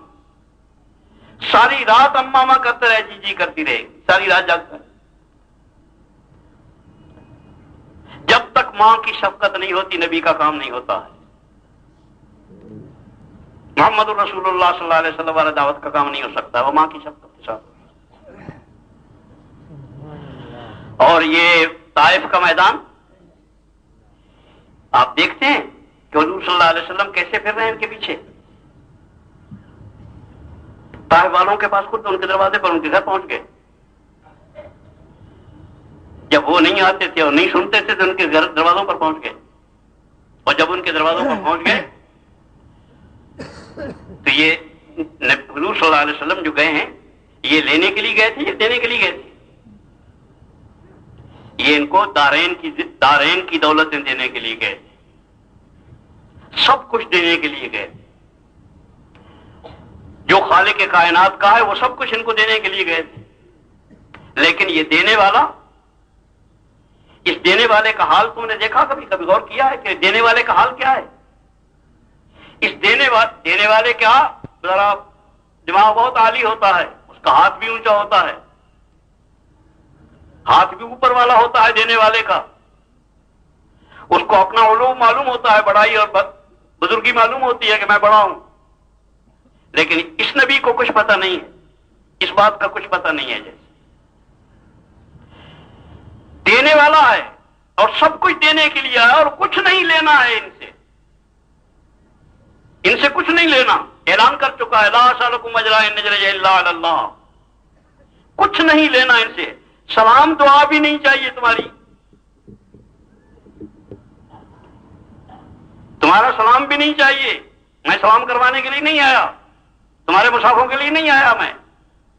میں تو ایک پیغام دینے کے لیے آیا، تمہیں جہنم سے بچانے کے لیے، جنت میں داخلے کے لیے آیا ہوں، دینے کے لیے آیا ہوں.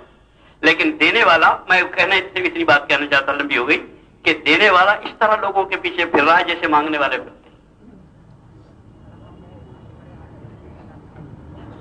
سب سے بڑی قابل رحم حالت نبی کی واقعی، اور قابل رحم بھی ہے اور قابل اتباع بھی ہے. لوگوں کے پیچھے اس طرح سے پھرو جیسے نبی پھرتا ہے آدمیوں کے پیچھے، دشمنوں کے پیچھے، دشمنیاں کرنے والوں سے پیچھے، قتل کی سازشیں کرنے والوں کے پیچھے، پتھر مارنے والوں کے پیچھے. اس طرح پھر رہا ہے جس طرح مانگنے والے پھرتے. تم نے مانگنے والوں کو بھی دیکھا ہے پھرتے ہوئے لوگوں کے پیچھے کھڑے ہوتے ہیں بیچارے، اس کے پاس آتے ہیں، اس کے پاس بھاگتے ہیں. پھر وہ جب سواری ان کی دوڑ پڑتی ہے تو پیچھے دوڑتے ہیں، شاید اب اس کو رحم آ جائے، اب مان جائے. نبی اس طرح لوگوں کے پیچھے بھاگتا ہے، اور یہ وہی بھاگتا ہے جس کی ضرورت ہو. اللہ کرے کہ ہمارے اندر یہ ضرورت پیدا ہو جائے، اپنی ضرورت کو سمجھیں. اور یہ ہماری ضرورت ہے، یہ ہمارا فریضہ ہے، اس امت کا مقصد حیات ہے، اس امت کا مقصد حیات ہے. کنتم خیر امت اخرجت للناس، لوگوں کی نفع رسانی کے لیے بھیجے گئے ہو، نکالے گئے ہو. کام ہی تمہارا یہ ہے، کام ہی تمہارا یہی ہے اصل کے طور پر. باقی تمہاری ضروریات ہیں، ضروریات کو مقاصد پر قربان کیا جاتا ہے، مقاصد کو ضروریات پر قربان نہیں کیا جاتا. باقی سب تمہاری ضروریات ہیں، کھانا پینا کمانا رہنا سہنا سب ضروریات ہیں. ضروریات کو مقاصد پر قربان کرو بے شک، اسی لیے ضروریات ہوتی اسی لیے ہیں کہ ان کو مقاصد پر قربان کیا جائے. یہ اللہ نے جو خواہشات رکھی ہیں نا ہماری، اللہ کی قسم یہ خواہشات بھی صرف اللہ نے اس لیے رکھی ہیں کہ ہم ان کو احکامات پہ قربان کریں. اسی کا نام تو اسلام ہے. اگر خواہشات کو اسلام پر احکامات پر قربان کرنا نہیں آتا تو اس کا اسلام سے کیا واسطہ ہے؟ سارا اسلام نام ہی اسی کا ہے. خواہشات اللہ نے پیدا ہی اسی لیے کیے ہیں کہ ان کو احکامات پہ قربان کیا جائے. کھانے کی خواہش کو روزے کے حکم پر قربان کرو، بیوی بچوں کے پاس رہنے کی خواہش کو حج پر قربان کرو، بیوی بچوں کے پاس رہنے کی خواہش کو جہاد کے لیے قربان کرو، زندہ رہنے کی خواہش کو شہادت پر قربان کرو. اس کا نام اسلام، قربانی کا نام اسلام ہے. جو کچھ ہو سکے وہ کر لیا، اس کا نام اسلام نہیں ہے. جو ہو سکا وہ کر لیا، جو نہ ہو سکا وہ نہیں کرنا ہے. کسی خواہش پہ زد پڑے اس کو نہیں کرنا.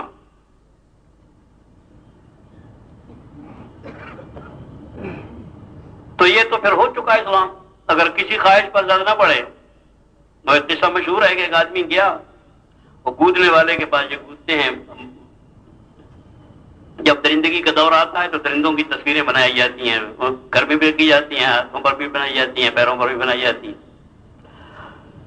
تو کودنے والے کے پاس پہنچا، کہنے لگے شیر بنا دو اس پر. تو شیر بنانے لگا. وہ جب وہ گزرنے لگا تو سوئیں مارتا ہے، تو کہنے لگا کہ یار یہ تو بہت دکھ ہو رہا ہے، کیا بنا رہا ہے؟ کہنے لگا شیر کا پیر بنا. کہ بغیر پیر کے بھی تو شیر ہوتا ہے یار. انہوں نے کہا بہت اچھا. پھر اس نے پوچھنا شروع کیا، پھر درد ہوا. کہنے لگے یار کیا کر رہا؟ کہنے لگے سر بنا رہا ہوں. کہنے لگے بغیر سر کے بھی تو ہوتا ہے. تو پھر یہ اسلام آ چکا، اگر تم کوئی سوئی برداشت کرنے کے لیے تیار نہیں تو پھر تو اسلام سے کوئی اثر نہیں رہتا. یہ پرانا طریقہ ہے پہلی امتوں کا. کچھ مدت کے بعد حضرت عیسیٰ علیہ السلام اور حضور کے درمیان میں 700 سال سے زیادہ فاصلہ نہیں ہے تقریباً. تاریخی قسم کی روایات ہیں، اس بات کر کے کسی وثوق سے نہیں کہا جا سکتا کچھ تعین کے ساتھ. تقریباً 700 سال کا عرصہ ہے. 700 سال کے عرصے میں عیسیٰ علیہ السلام کی ساری تعلیمات، موسیٰ علیہ السلام کی ساری تعلیمات، یہاں تک کہ کتابوں انجیل اس کے اندر عبارتوں کی عبارتیں غائب اور نئی عبارتیں داخل، اپنی مرضی کے احکامات. ان کی تعلیمات، ان کی معاشرت، ان کی سنتیں، ان کے فرائض، ان کی عبادات، ان کے اخلاق، ان کے عقائد، ساری چیزیں رد بدل 7 سال کے اندر اندر ختم کر دی. اور پھر دعویٰ یہی کہ نحن ابناء اللہ و احباؤ، ہم اللہ کی اولاد ہیں اور اللہ کے دوست ہیں. ہمارے رانا جی مرحوم فرمایا کرتے تھے کہ قالت الیہود لیست النصارى علی شیء وقالت النصارى لیست الیہود علی شیء. نصارہ کہتے ہیں کہ یہودی کسی مذہب پر نہیں، اور یہودی کہتے ہیں کہ نصارہ کسی مذہب پر نہیں. ہم دونوں کو سچا مانتے ہیں، دونوں سچ کہتے ہیں، نہ وہ کسی مذہب پر نہ وہ کسی مذہب پر. تو عرض کر رہا تھا کہ جس وقت نبی کی چیزیں تھوڑی دیر کے بعد ہی غائب ہو جاتی ہیں، سید الکونین صلی اللہ علیہ وسلم کا معاملہ یہ نہیں ہے. اللہ کی قسم کوئی چیز غائب نہیں ہونے دی جائے گی کسی قیمت پر. اور کبھی قیامت تک اللہ خود محافظ ہیں اس کے، اور اپنے بندوں کو اللہ جل جلالہ ہر دور میں محافظ کھڑا کرتا ہے. وہ ایک ایک چیز کی حفاظت کرتے ہیں، ایک ایک ذرے کی، ایک ایک سنت کی، ایک ایک مستحب کی، ایک ایک مباح کی جانیں دے کر، قربانیاں کر کے. اور جتنی بڑی قربانی کر لی جائے، بد نصیبی سے ہمیں نبی کی سنتوں کی عظمت اور احترام باقی نہیں رہا. ورنہ بقول مولانا الیاس رحمت اللہ علیہ کے کہ اگر ہزاروں جانیں دے کر ایک سنت زندہ کر لی جائے تو سودا سستا. اس لیے کہ ہم فنا ہونے کے لیے اور نبی کی سنت باقی رہنے کے لیے، وہی باقی رہنے کے لیے ہیں. ہم آئے ہی فنا ہونے کے لیے، ختم ہونے کے لیے آئے. ہم جینے کے لیے نہیں آئے، ہم مرنے کے لیے آئے ہیں. اللہ کی قسم مرنے کے لیے آئے ہیں. موضوع بدل گیا زندگی کا. کس نے کہا آپ کو زندہ رہنے کے لیے آئے ہیں؟ ہم تو مرنے کے لیے آئے ہیں. واجی رحمت اللہ علیہ کے پاس ہم نے ایک دن کچھ فوجی اکٹھے کر لیے وہاں راولپنڈی میں، کافی مدت کی بات ہے. تو فوجی افسر بیٹھے ہوئے تھے، حضرت تشریف لائے، اثر کی نماز پڑھائی. نماز پڑھانے کے بعد متوجہ ہو کے بیٹھے. وہ اس لیے اکٹھے کر لیے کرتے کہ تھوڑی سی دوسری بات ہو جائے گی، اس کے بعد چائے ہو جائے گی. حضرت فرمانے لگے، قریش صاحب مرحوم بیٹھے ہوئے تو قریش صاحب مرحوم سے خطاب کر کے کہنے لگے، قریش صاحب مجھے یہ فوجی بہت اچھے لگتے ہیں، یہ فوجی جو ہے یہ مجھے بڑے اچھے لگتے ہیں. 2 دفعہ کہہ کے فرمانے لگے کہ مجھے فوجی اس لیے اچھے لگتے ہیں کہ مجھے یہی تھوڑے سے نظر آتے ہیں جو مرنے کو تیار ہیں، باقی تو کوئی مرنے کو تیار نہیں. یہ جہاں پھر رہے ہوتے ہیں معلوم ہوتا ہے مرنے کو پھر رہے ہیں. ایسی جگہوں پر بھی جاتے ہیں جہاں مرنے کی صورتیں ہوتی ہیں. سرحدوں پر، کئی پہاڑوں پر، کبھی کہیں کبھی کہیں کبھی کہیں خطرناک جگہوں پر. تو یہ معلوم ہوتا ہے کہ یہ مرنے کے لیے پھر رہے ہیں. اس لیے مجھے بہت اچھے معلوم ہوتا آدمی وہی ہے جو مرنے کے لیے پھر رہا. بس ان پر تھوڑی سی محنت کر لو فوجیوں پر، تاکہ یہ پیسے کے لیے نہ مریں، نام کے لیے نہ مریں، عہدے کے لیے نہ مریں، بلکہ اللہ کے لیے مرنا سیکھیں. بس سارا کام مکمل ہو جائے. اسی کا نام اسلام ہے. قل ان صلاتي ونسكي ومحياي ومماتي لله رب العالمين. آدمی کا جینا مرنا دونوں اللہ کے لیے. صحابہ یعنی یہ کون کہتا ہے کہ یہ جینے کے لیے پھر رہے تھے؟ یوں معلوم ہوتا ہے کہ یہ 100% صرف مرنے کے لیے پھر رہے تھے. وہ حضور نے پیغام دیا، وہاں پہنچے تو وہ جو بادشاہ سلامت تھے جن کو پیغام حضور نے بھیجا تھا، ان کے بگاڑ کا انداز ہوا صحابہ کو کہ مزاج زیادہ بگڑا ہوا ہے. اور بگڑا ہوا یہاں تک ہے، خبر مولک شقا انداز کے ساتھ پہنچ گئی کہ جو یہ حضور کا خط پیش کرے گا وہ شہید ہو جائے گا، اسے قتل کر دے گا. بگاڑ کا انداز یہاں تک اندازہ ہو گیا. جب یہ بگاڑ کا اندازہ ہوا کہ جو خط پیش کرے گا وہ شہید ہو جائے گا، تو یہ جماعت جتنی بھی تھی، اس جماعت کے امیر صاحب سے جماعت کہنے لگی کہ امیر صاحب بات یہ ہے کہ صورتحال ایسی ہے کہ جو خط پیش کرے گا اس کو شہادت ملے گی. اس بنا پر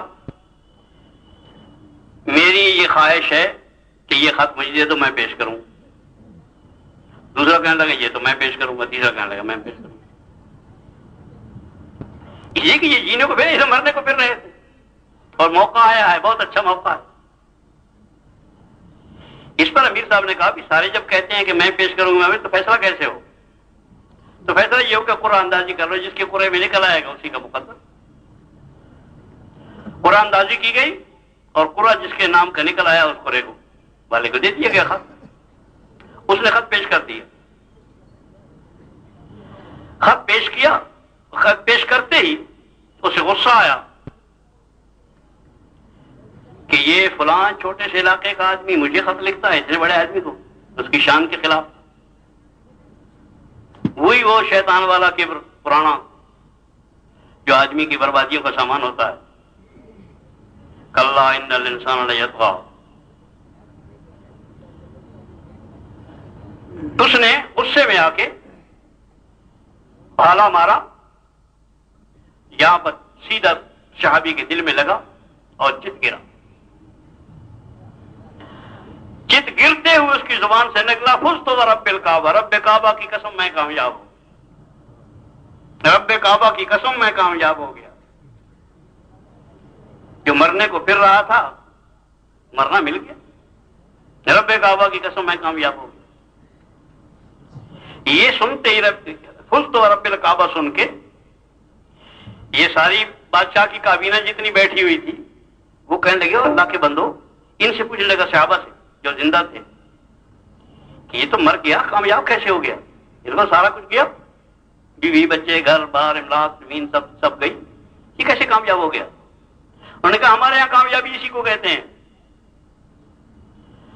ہمارے یہاں کامیابی اسی کو کہتے ہیں کہ نبی کا پیغام انسانیت تک پہنچاتے پہنچاتے جان دے دی جائے، اسی کا نام کامیاب. ہم پیدا ہی اسی لیے ہوئے. حضور کا پیغام انسانیت تک پہنچا کے پہنچانے میں جان دے دی جائے، اسی کا نام کامیابی. بات لمبی ہو گئی، عرض کر رہا تھا کہ حضور صلی اللہ علیہ وسلم نے امت پر محنت کی. درمیان میں اصل میں یہ مسئلہ ایسا آ گیا تھا جو ہماری آپ کی ہر وقت کی ضرورت ہے، اور ہم اس میں اپنے اعمال بہت برباد کرتے رہتے ہیں. بہت سنبھلنے کی ضرورت ہے. حضور صلی اللہ علیہ وسلم نے اسی بنا پر کہا ایک موقع پر کہ من صمت نجا، جو چپ ہوا وہ نجات پا گیا، جو چپ ہوا وہ نجات پا گیا. اس سانپ کو خاص طور پر قابو میں رکھو، مت بولو، اتنا بولو جو ضرورت کا ہو، صحیح ہو. اسی میں ایک بات یہ بھی عرض کر دوں، یہیں آ گئی ہے حضور کی طرف کسی چیز کی نسبت کرنا،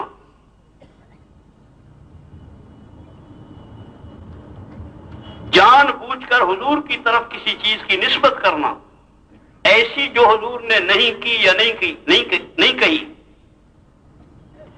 حضور کا ارشاد ہے کہ جس نے مجھ پر جھوٹ بولا اس نے اپنا جہنم میں ٹھکانہ بنا لیا، وہ سیدھا گیا۔ مجھے انتہائی افسوس ہوا کہ پچھلے دنوں ایک دو خواب سنائے گئے مجھے، جو بالکل جھوٹ اور جھوٹ کا پلندہ حضور کی طرف منسوب کیا گیا، حضور نے یہ فرمایا، حضور نے یہ فرمایا۔ حضور کی ہرگز جتنا آگے چلو گے ادھر ادھر کی چیزوں میں پھسل جاؤ گے، علم ہوتا نہیں کہ میں کیا کہہ رہا ہوں، کیا کر گیا، نادانی کی بنا پر۔ اپنے آپ کو محفوظ رکھنے کی صورت یہی، زبان کو سنبھالو، نگاہوں کو سنبھالو، دماغ کو سنبھالو، کانوں کو سنبھالو، ہاتھوں پیروں سر سے پیر تک اپنے آپ کو سنبھال کر چلو۔ یا ایھا الذین آمنوا اتقوا اللہ، تقویٰ اسی کو کہتے ہیں، بچ کے چلنا۔ کانٹے دار جھاڑیوں کے درمیان سے جیسے آدمی بچ کے نکلتا ہے، کہیں الجھے نہیں میرا دامن، بچ کے نکل کے جانے والے۔ اور بچ کے نکلنے کی صورت اللہ نے دو بتائی ہیں۔ ایک تو پہلی بات، آپس میں جڑ کر رہو، آپس میں مل کر رہو، وَاعْتَصِمُوا بِحَبْلِ اللَّهِ جَمِيعًا وَلَا تَفَرَّقُوا، آپس میں مل کے رہنا، اور مل کے رہنے کی صورت پہلے بتائی ہے، وَلَا تَفَرَّقُوا بعد میں کہا ہے۔ آپس میں اختلاف پیدا مت کرو، وَاعْتَصِمُوا بِحَبْلِ اللَّهِ پہلے کہا ہے، اور تفریق آپس میں نہ کرنا، اختلاف نہ کرنا یہ بعد میں کہا ہے، اس لیے کہ جب یہ اعتصام بحبل اللہ ہوتا ہے تو یہ نسخہ ہے آپس میں جڑ جانے کا، یہ تفرق سے آدمی کو محفوظ کر دیتا ہے۔ پہلے نسخہ بتایا ہے کہ اللہ کی رسی کو مضبوط پکڑ لو، وہ قرآن مجید ہے، جمیع ما جاء بہ النبی صلی اللہ علیہ وسلم ہے، اس کا جامع لفظ جو ہے جمیع ما جاء بہ النبی، جو کچھ حضور اللہ کی طرف سے لے کے آئے ہیں، عقائد سے لے کے معاشرت تک، اس سب کو مضبوطی سے پکڑ لینا، یہ امت کے جوڑ کا سامان ہے۔ اگر اپنی اپنی چیزیں ایجاد کرو گے اور ان پر لوگوں کو جبر کرو گے لانے کا، کبھی آپس میں جوڑ نہیں ہوگا۔ حضور کے طریقے کے مطابق اس رسی کو پکڑ لو گے، وہ ایک ہی ہے، اسے مضبوطی کے ساتھ پکڑو، سارے کے سارے آپس میں جوڑ ہو جائے، قوموں کا جوڑ بھی ہو جائے گا اسی میں، رنگ والوں کا جوڑ بھی ہوگا، طبقات کا جوڑ بھی ہوگا، علاقوں کا جوڑ بھی ہوگا، بر اعظموں کا جوڑ بھی ہوگا، تمام انسانیت کا اس پہ جوڑ ہو سکتا ہے اللہ کی رسی کو مضبوط پکڑنے سے۔ جس وقت جمیع ما جاء بہ النبی صلی اللہ علیہ وسلم، اور اس کی تفصیل وہی ہے جو حضور نے ارشاد فرمائی کہ بعد میں جب اختلاف پیدا ہو جائے گا تو کیا کریں، انہوں نے فرمایا ما انا علیہ واصحابی، جس پر میں اور میرے صحابہ ہیں وہ طرز اختیار کرو۔ دین سیکھنے کا بھی، دین سکھانے کا بھی، لوگوں کی فکر کرنے کا بھی، اخلاق کا بھی، اعمال کا بھی، عبادات کا بھی، معاشرت کا بھی، ما انا علیہ واصحابی وہی نمونہ ہے، صرف انہی کو سامنے رکھ کے چلو۔